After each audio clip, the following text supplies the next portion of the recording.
کہ بتا تیرے ساتھ کیا معاملہ پیش آیا؟ تو اس نوجوان نے کہا میاں پوچھتے کیا ہو؟ پروردگار عالم نے میری بخشش و مغفرت فرما کر مجھ کو جنت میں حاجیوں کی صف میں جگہ عطا فرما دی۔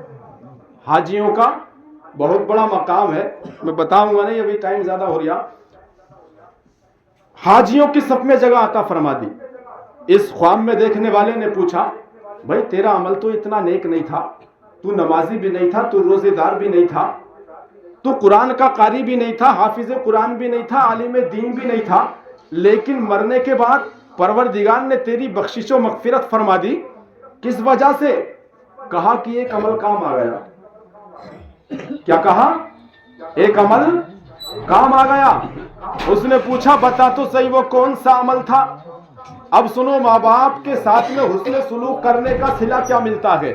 اب میرے محترم بزرگوں اور دوستوں، اس نوجوان نے کہا اے پوچھنے والے سن، جب بھی میں اپنے گھر سے باہر نکلتا تھا میرا عمل تو اتنا نیکوکار نہیں تھا، میرا عمل تو اتنا بڑا اچھا نہیں تھا، میں اتنا بڑا نمازی بھی نہیں تھا، میں زکاتی بھی نہیں تھا، میں روزے دار بھی نہیں تھا، میں بڑا گناہگار فاسق و فجار تھا، لیکن ایک عمل میرے پاس ایسا تھا جس کی وجہ سے پروردگار نے میرے تمام گناہوں کی بخشش و مغفرت فرما دی اور مجھ کو جنت میں اعلیٰ مقام عطا فرما دیا۔ کہا سن، جب بھی میں اپنے گھر سے باہر نکلتا تھا تو پہلے اپنے ماں کی خدمت میں حاضری دیا کرتا تھا۔ کیا؟ ماں کی خدمت میں حاضری دیا کرتا تھا، یعنی باہر نکلنے سے پہلے اپنی ماں کے پاس جاتا تھا۔ اس نوجوان نے کہا گھر سے قدم باہر نکالتا، گھر سے قدم بعد میں نکالتا تھا، پہلے ماں کی خدمت میں حاضری دیا کرتا تھا۔ جناب والا یہ عرض کرتا ہے کہ میں اپنی ماں سے اجازت لیتا، اپنی ماں کے قدموں کو چومتا اور اپنی ماں کو سلام کر کے گھر سے رخصت ہوتا۔ میرے محترم بزرگوں اور دوستوں، یہ نوجوان کہتا ہے جب میں اپنی ماں کے قدموں کو چومتا اور اپنی ماں کو سلام کرتا تو میری ماں میرے سر پر ہاتھ رکھ کر رب کی بارگاہ میں دعا کرتی تھی، اے خالق کائنات، میرے بیٹے کا عمل تو نیک نہیں ہے مگر میں اس کے عمل سے بڑی خوش ہوں، میں اس کی اس خدمت سے بڑی خوش ہوں۔ اے پروردگار، جب یہ مر جائے، جب یہ دنیا سے چلا جائے تو اسی عمل کی برکت سے خالق کائنات اس کو جنت میں حاجیوں کی صف میں جگہ عطا فرما دینا۔ لہذا ماں کی دعا کام آ گئی ہے اور پروردگار نے مجھ کو جنت میں حاجیوں کی صف میں اعلیٰ مقام عطا فرما دیا ہے۔ ماں کی دعا اور باپ کی دعا بھی بڑی مرتبے والی ہوتی ہے، کیونکہ آقا ارشاد فرماتے ہیں باپ کی دعا اولاد کے حق میں ایسی ہے جیسی بنی اسرائیل کے نبیوں کی دعا ان کی امت کے حق میں ہے۔ آگے بات سمجھنا؟ تو میرے محترم بزرگوں اور دوستوں، ماں باپ کی بد دعا میں بھی بڑا اثر ہے اور ماں باپ کی دعا میں بھی بڑا اثر ہے۔ پروردگار عالم ہم سب کو اپنے والدین کی خدمتیں کرنے کی توفیق عطا فرمائے اور ہمیں نمازیں پڑھنے کی توفیق عطا فرمائے، آمین۔ وما علینا الا البلاغ المبین۔ استغفر اللہ ربی من کل ذنب واتوب الیہ۔ ایک مرتبہ کلمہ شریف پڑھ لیں، لا الہ الا اللہ محمد الرسول اللہ صلی اللہ تعالی علیہ وسلم۔ حقیقت سامنے ہو تو اداکاری نہیں چلتی، خدا کے سامنے بندوں کی مکاری نہیں چلتی، تمہارا دبدبہ تو بس تمہاری زندگی تک ہے، کسی کی قبر کے اندر زمینداری نہیں چلتی۔ اور شاعر کہتا ہے کہ دارا مزے میں ہے نہ سکندر مزے میں ہے، سرکار دو عالم کا قلندر مزے میں ہے، گستاخی مصطفیٰ پہ مسلط عذاب ہے، عاشق نبی کا قبر کے اندر مزے میں ہے۔ اور ایک شاعر کہتا ہے کہ کون کہتا ہے کہ غیروں کو ٹال دیتا ہے، سبھی کو آمنہ بی بی کا لال دیتا ہے، نبی کے نام میں نہ جانے کس قدر ہے اثر، میں ڈوبتا ہوں سمندر اچھال دیتا ہے۔ اور ایک شاعر کہتا ہے کہ خیال طیبہ ہمیں بے قرار کرتا ہے، نبی کے حکم کا دل انتظار کرتا ہے، کوئی کرے نہ کرے ذکر شافع محشر، نبی کا ذکر تو پروردگار کرتا ہے۔ پروردگار قبول فرمائے، آمین۔ سبحان اللہ۔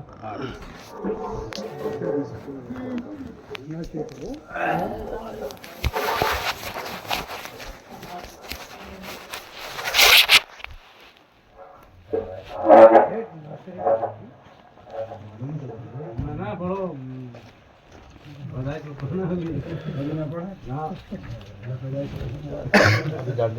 کرنا